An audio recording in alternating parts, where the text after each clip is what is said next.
আসসালামু আলাইকুম সম্মানিত সুধী।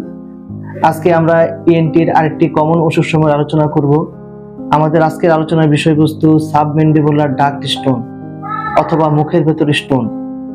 আমরা পিত্তথলিতে স্টোন অথবা পাথর, কিডনিতে পাথর অনেকেই জানি। মুখের ভেতরে যে স্টোন হতে পারে সেটা অনেকেরই অজানা।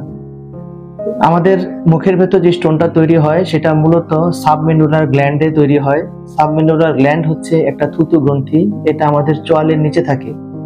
এর সমস্ত সিক্রেশন অর্থাৎ থুতুগুলো নালীর মাধ্যমে মুখে এসে ওপেন করে। স্টোনটা তৈরি হয় সাবমেন্ডিবুলার গ্ল্যান্ডে, নালীর মাধ্যমে এসে আমাদের জিহ্বার নিচে এসে জমা হয়। লক্ষণসমূহ: সাধারণত পেশেন্টরা প্রচণ্ড ব্যথা নিয়ে আমাদের কাছে চলে আসে, সাথে চোয়ালের নিচের অংশটা ফোলা থাকে। কোনো কোনো সময় এটা খাওয়ার সময় ফুলে ওঠে এবং ব্যথা হয়, খাওয়ার পর এটা আস্তে আস্তে কমতে শুরু করে।